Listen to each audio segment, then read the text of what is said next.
Bonjour à tous et bienvenue sur ce podcast. Mon nom est Clément Marianne et avec mon acolyte Franck Poirot, on vous emmène à la rencontre des entrepreneurs d'outre-mer. On vous propose de parler d'entreprise, d'innovation, d'investissement, d'indépendance, à travers le témoignage de femmes et d'hommes créoles qui ont eu l'audace de se lancer. Nous échangerons avec eux sur leur parcours, leurs succès, mais aussi leurs erreurs, leurs échecs et de la particularité d'entreprendre dans les DOM. Allez, c'est parti, on vous emmène avec nous. Dans cet épisode bonus, nous retrouvons Madeleine Schenning-King. Cette fois-ci, on aborde avec elle un thème clé de l'entrepreneuriat, la diversification de ses sources de revenus. On y aborde deux sujets, la diversification des revenus par l'immobilier et par le lancement d'une nouvelle activité. Dans la première partie, Madeleine profite de sa position privilégiée d'organisatrice du salon immobilier Welcome à la maison et partage avec nous les bonnes questions à se poser si l'on souhaite se lancer dans la location saisonnière dans les DOM. Dans un second temps, elle puise dans sa propre expérience entrepreneuriale et nous raconte comment elle a créé une nouvelle source de revenus pendant le Covid en lançant les balades gourmandes Tété Douette en Martinique. Si le concept du podcast vous plaît, pensez à vous abonner, à noter, à liker, à lâcher un commentaire, ça nous fera très plaisir et ça nous aide à promouvoir l'entrepreneuriat dans les DOM. Allez, sans plus attendre, on retrouve Madeleine. Ok, tu disais du coup que ce salon t'aide à te positionner comme une observatrice, tu vois, du marché de l'immobilier et en particulier le marché du saisonnier en Martinique et en Guadeloupe. Tu sais que dans ce podcast, on parle d'entrepreneuriat, mais on veut aussi parler de plus en plus d'investissement et on veut comme ça instiller un peu des conseils, des tips sur l'investissement, notamment immobilier pour ceux qui nous écoutent. Toi, ce serait quoi tes conseils pour quelqu'un qui veut se lancer dans l'immobilier? Déjà, est-ce que la filière touristique, ça te semble être une bonne stratégie? Qu'est-ce que tu peux nous dire là-dessus? Alors, plusieurs choses. Je dirais que pour le secteur touristique, en fait, je pense qu'il faut faire quelque chose qui corresponde à la fois à notre mode de vie, à nos aspirations et à notre personnalité. Je m'explique. Quand on investit dans le secteur touristique, par exemple en location saisonnière, admettons, un secteur dont on vient de parler, il faut se dire qu'il y a une forme de saisonnalité. C'est-à-dire que, notamment aux Antilles, en gros, là où on reçoit le pic de touristes, c'est quand il y a l'hiver dans les pays froids. Et donc, cette saisonnalité, elle se ressent aussi dans les résultats. Et donc, forcément, il faut se dire que si on est prêt, on a les épaules pour ça, et si on a l'état d'esprit qui permet de supporter peut-être les montagnes russes, ou en tout cas un mois très, très fort, et puis peut-être un mois un peu moins fort, oui, il faut y aller. Par contre, si on est plutôt avec une personnalité, un caractère où on aime la stabilité, c'est peut-être pas vers ça qu'il faut aller. Il faut pas prendre simplement, et beaucoup de personnes voient ça uniquement à travers la lorgnette de la rentabilité. Oui, la location saisonnière est beaucoup plus rentable que la location de longue durée, mais ça veut dire que derrière, il y a des mois qui sont peut-être un peu moins rentables et il faut pouvoir le supporter. Et cette rentabilité, et c'est là aussi où je dis qu'il faut faire quelque chose qui correspond à notre mode de vie, à nos aspirations, cette rentabilité, elle n'est pas automatique, elle n'est pas systématique. Il y a quelques années, bien sûr, on avait une petite maison qu'on mettait en location, ça fonctionnait.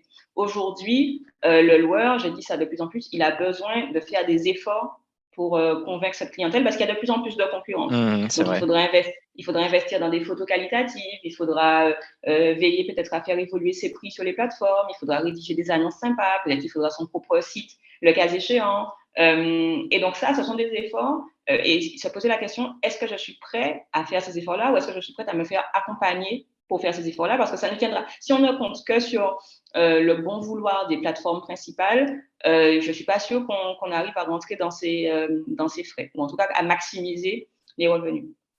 Et la troisième chose, je disais que ça dépend de nos modes de vie et de nos aspirations, c'est qu'est-ce qu'on attend de la location saisonnière. C'est-à-dire que si on attend uniquement un objectif financier de rentabilité, etc., c'est une chose et bien sûr, c'est une activité rentable. Mais quelle est la contrepartie? Est-ce que c'est vous qui allez faire les arrivées et départs? Est-ce que c'est vous qui allez faire les états des lieux? Est-ce que c'est vous qui allez faire le ménage? Est-ce que s'il y a une piscine, est-ce que c'est vous qui allez nettoyer la piscine? Et ça, c'est du temps en fait. Et ça, c'est du temps. Donc, il faut soit trouver le temps dans un agenda, donc soit peut-être habiter à proximité, ou quand on a une vie de famille, ça peut être compliqué, ou quand on a une vie professionnelle qui demande des horaires fixes, ça peut être compliqué, soit déléguer. Et donc, ça aussi, ça fait l'objet de calcul. Donc, pour moi, c'est ces différents points-là qu'il faut réussir à prendre en compte. Ouais, je te rejoins totalement sur l'ensemble des points et surtout sur le dernier. Moi, je me rappelle du coup dans la position un peu de l'investisseur qui faisait du saisonnier, il y avait un point moi que j'avais vraiment sous-estimé. Alors autant tu vois, tu arrives à calibrer le temps qu'il te faut pour, je sais pas moi, pour le ménage que je disais, même si je prends beaucoup de temps pour le lit, bon, je sais que ça, j'arrive à gérer ça comme il faut. Mais par contre, il y a beaucoup de contraintes sur lesquelles t'as pas du tout la main. Et notamment quand tu as des touristes qui arrivent par avion, tout ce qui est retard d'avion, une fois arrivé au sol, les retards pour les bagages, les retards pour recevoir la voiture de location ou quoi, le temps parfois pour trouver l'appartement aussi. Donc, moi, c'était surtout le gros point de douleur, c'était surtout le temps d'attente au final. Tout est prêt, tu attends juste de pouvoir remettre les clés. Alors après, il y a des solutions qui existent, les boîtes automatiques, mais ce n'est pas toujours adapté. Donc, ouais, je rejoins tout à fait ce que tu dis, c'est que c'est une activité qui est attractive, mais il faut se poser les bonnes questions parce qu'il y a la réalité du terrain aussi. Malheureusement, je pense que rien ne vient rien ne vient aujourd'hui automatiquement. C'est une activité qui est de plus en plus concurrentielle. Donc, il faut faire des efforts, il faut voir si ça correspond à nos modes de vie, il faut voir si ça correspond aussi à notre caractère. Si on est, si on cherche des revenus réguliers, moindres certes, mais au moins réguliers et avec peu d'investissement, il vaut mieux aller par exemple vers la location de moyenne durée ou de longue durée. C'est-à-dire qu'on n'a pas à faire des allers-retours sur son hébergement, ou en tout cas à payer quelqu'un peut-être pour aller faire un panier d'accueil, pour aller faire l'état des lieux, pour aller accueillir, etc. Parce que ça, bien souvent, les gens négligent ce que ça implique, quoi. Et puis, comme tu dis, par rapport au fait qu'il y a de plus en plus de concurrence aussi, effectivement, je vois que les annonces, les mêmes annonces Airbnb qui performaient, comme tu disais, tu vois, en 2017, 2018, en 2022, voilà, on est obligé de refaire les photos, que ce soit plus professionnel, plus attractif, revoir un peu la description, etc. Donc, ouais, on voit qu'il y a de plus en plus de demandes et le client aussi, je pense, est mieux éduqué et il sait peut-être quoi rechercher. Exactement. Et le dernier point, et on néglige ça aussi souvent, c'est que j'ai tendance à dire qu'on accueille comme à la maison, mais ce sont des amis qui paient. Et donc, les amis qui paient, ils ont d'autres exigences que les amis qui viennent gratuitement. Les amis qui payent, ils sont parfois un peu chiants et il faut prendre sur soi pour répondre correctement. Les amis qui payent, ils peuvent annuler, ils peuvent prendre leur temps, etc. Et donc ça, il faut l'avoir en tête. C'est-à-dire que si on n'aime pas le contact client, si on n'est pas en mesure de faire preuve de patience, etc., il vaut mieux éviter d'aller vers ce genre d'activité et aller vers une activité d'un autre type, quoi. Ok. Merci beaucoup, Madly, pour toutes ces informations là sur comment organiser un événement, ces informations sur les bonnes questions à se poser si on veut se lancer dans l'immobilier. Donc, tu l'as dit, tu vois, par exemple, le salon en 2022, c'est jusqu'à 6 mois de travail, en tout cas 6 mois d'anticipation pour organiser le salon. Donc, on voit, tu vois, tout le travail et toute l'implication que ça demande. Et comme si ça ne suffisait pas, tu as décidé de lancer une activité en parallèle. Alors, c'est marrant, tu vois, parce qu'il y a 2 épisodes, on a accueilli Samir Mamoudji de La Réunion, qui est salarié et qui a lancé sa startup comme un side project du fait d'être salarié. Et souvent, le side project, on le voit comme, voilà, je suis salarié et je lance un petit projet entrepreneurial à côté. Mais toi, du coup, tu es dans l'entrepreneuriat, tu as déjà 1000 projets et tu as décidé d'en lancer un nouveau. Tu nous en disais 2 mots là un peu plus tôt dans l'épisode, les balades gourmandes. Est-ce que tu peux nous en dire un petit peu plus sur ce projet? D'où est venue l'idée? Peut-être une frustration, je ne sais pas. Et qu'est-ce que c'est devenu depuis? Alors, en effet, donc les balades gourmandes s'appellent Tété Douette. Je les ai lancées en septembre 2020, donc en plein Covid. Le sens du timing, c'est moi. Avec là aussi, c'est à la fois une frustration, une observation. J'avais un site sur le tourisme, donc j'ai pu voir à quel point Fort-de-France, c'était un peu la laissée pour compte. Fort-de-France, donc le chef-lieu de la Martinique, c'était un peu la laissée pour compte en matière de développement touristique. Tout le monde disait, oui, il y a du potentiel, mais finalement, on n'en faisait rien. J'avais la cuisine et la gastronomie, ça fait partie des tendances montantes en matière de tourisme. Et en plus, on était en plein Covid et donc je m'ennuyais comme un rat mort, littéralement, puisque mon activité événementielle était à l'arrêt. Et donc je tournais en rond et mine de rien, et bien quand on tourne en rond, ça rend très créatif puisque j'avais du temps libre. Et donc je me suis dit, ça fait un moment que j'ai envie de faire ça, de proposer un peu des circuits thématiques en Martinique, notamment à Fort-de-France. C'est une ville qui clairement à qui on tourne le dos au niveau des touristes. Et donc, pourquoi ne pas le faire? Donc, à l'époque, j'avais une salariée, Naina, et l'avantage, c'est qu'elle m'a suivie dans ça. Je lui ai dit, écoute, on va monter un circuit touristique, d'ailleurs même pas que touristique, parce qu'on reçoit aussi des locaux, axé sur la cuisine, la gastronomie en Martinique, en faisant découvrir Fort-de-France. Elle me dit, banco. Donc, on liste les commerces, on va les visiter, etc. Et on lance ça. Et en fait, ça a évolué au gré des confinements, déconfinements, ouvertures, fermetures. Oui. Et aujourd'hui, donc en 2022, ça existe encore. On a recommencé véritablement l'activité vers mars.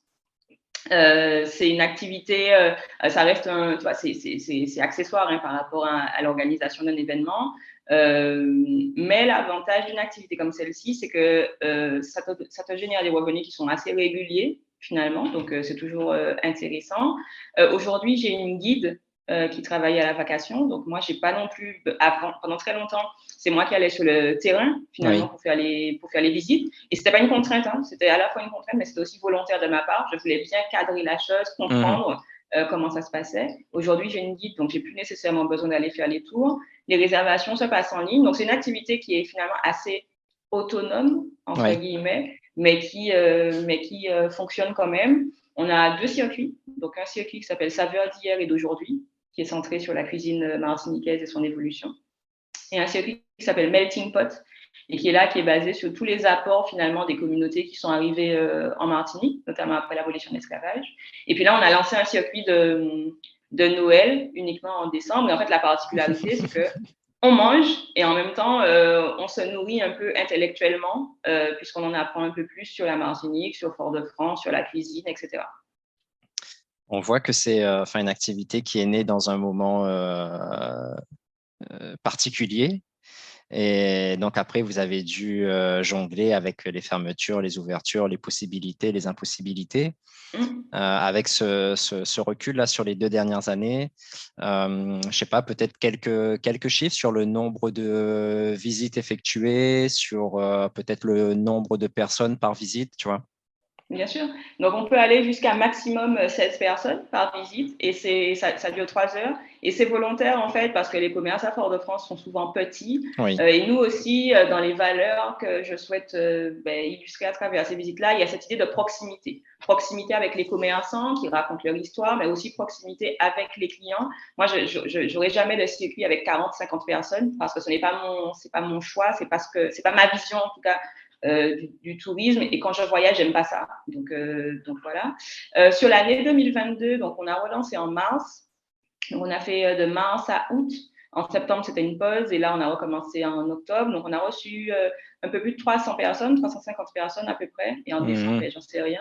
Donc c'est pas, comme je te dis, ça s'est fait uniquement avec du bouche à oreille, sans trop d'investissement. L'objectif en 2022, c'est de doubler, ou en tout cas essayer de doubler, voire tripler ces chiffres-là. Voilà pour ce que je peux dire. On est passé d'une rotation par semaine, uniquement le samedi. Et un jour, je discutais avec un consultant qui m'a dit, mais Maddy, vous devriez ajouter un jour, parce que quand les touristes, par exemple, arrivent, ils arrivent le samedi et ils repartent le samedi. Et donc, du coup, c'est pas pratique pour eux de faire la visite le matin de leur départ, de leur retour vers leur pays. Donc, j'ai ajouté une rotation le mercredi. Donc, maintenant, il y a 2 rotations. Et on augmente les rotations pendant les vacances. Par exemple, en août, on était à 3-4 rotations par semaine, alors que, voilà, en septembre, on n'en avait aucune. Donc voilà, et là, en 2022, l'objectif, c'est de lisser un peu tout ça, d'éviter le côté dents de scie avec parfois 16 personnes, parfois 2 personnes, etc., pour des questions de rentabilité, et de développer ces 2 objectifs, c'est lisser tout ça, apporter de maximiser le remplissage, si je puis dire, et développer d'autres circuits thématiques. Ok. Et pour faire un peu un clin d'œil à ce que tu disais là au début sur le fait, un peu ton amour des langues, les circuits sont disponibles en quelle langue? Uniquement français? Vous parlez aussi un peu en créole? Est-ce que vous avez des guides qui parlent aussi un peu en anglais, en espagnol? Comment ça se passe? Alors là, moi, je parle français, anglais, créole, espagnol. Les tours sont français, anglais. La guide parle français, anglais. Ça faisait partie des Ok. critères de recrutement de toute façon. En fait, alors, on ne fait pas de tour uniquement en créole. Par contre, pendant tout le tour, il est maillé finalement d'expressions créoles qu'on explique. Et généralement, que ce soit les touristes ou les résidents, ils sont toujours très contents de voir qu'on inclut ça. J'ai fait un tour, j'ai créé ces tours-là littéralement à mon image. C'est-à-dire que je suis très curieuse. Moi, j'aime pas perdre mon temps, j'aime manger. Et si je me déplace, il faut que j'apprenne quelque chose. Et donc, Ouais. cette idée, et c'est quelque chose que je répète souvent au guide, la qualité, bien sûr, l'originalité, mais on est clairement sur un créneau du tourisme gourmand et intelligent. C'est-à-dire qu'il faut que tu viennes et que tu te dises, que tu habites en Martinique ou que tu n'habites pas en Martinique, il faut que tu te dises, j'ai appris quelque chose en repartant de ce tour. C'est ça une fois que tu as appris quelque chose et que tu as bien mangé, bien sûr, pour moi, mon pari, il est réussi. Ok. Justement, toi, c'est un tour que tu avais plutôt imaginé pour des touristes ou d'emblée, tu t'es dit, il y aura des touristes, il y aura des locaux aussi? Alors moi, je l'ai imaginé avant tout pour moi. Non, mais je l'ai imaginé avant tout pour les locaux, à vrai dire, et Ok. ensuite pour les touristes, parce que je pense que je ne voulais pas tomber dans un tour attrape-touriste, un piège à touristes, etc. Et moi, il me fallait d'abord être validé par la street, comme je dis. Il fallait d'abord être validé par les locaux, et ça d'autant plus que pendant le Covid, les gens ne pouvaient pas beaucoup voyager. Donc, il Oui. fallait être sûr que d'abord, ça plaise aux locaux, qu'eux, ils y trouvent leur compte, qu'ils voient que ça vaut la peine, ça vaut le coup. On se fait une petite sortie comme ça, on réserve en famille, en couple.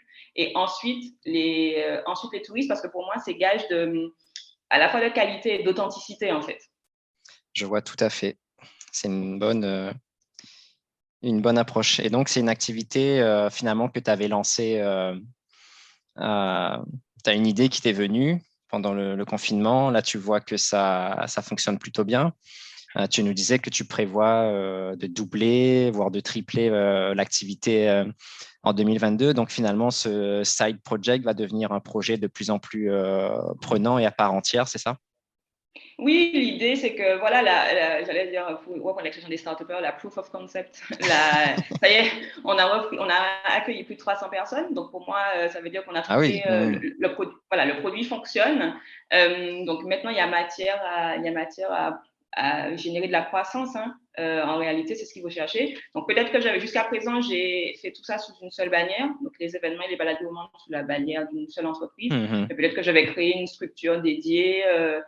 Ça, c'est à voir en 2023. Mais de toute façon, je pense que sur nos marchés, en tout cas sur le marché antillais, insulaire, la diversification, elle est clé en fait. C'est-à-dire qu'on ne peut pas, à mon sens, en tout cas, on ne peut pas se permettre d'avoir une seule activité dans laquelle on met tous ses œufs. Et d'autant plus avec le Covid, on a appris ça parce que on a des contraintes et il vaut mieux, à mon sens, diversifier.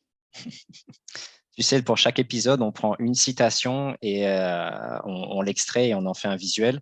Là, je pense que tu viens de donner la citation. Tu vois, le fait de diversifier ses sources de revenus, c'est vraiment clé.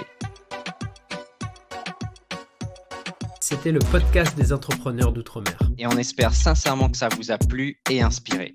Si c'est le cas, vous pouvez nous le faire savoir en mettant un like et en nous le disant dans les commentaires. Et bien sûr, pensez à vous abonner pour ne pas rater la sortie du prochain podcast.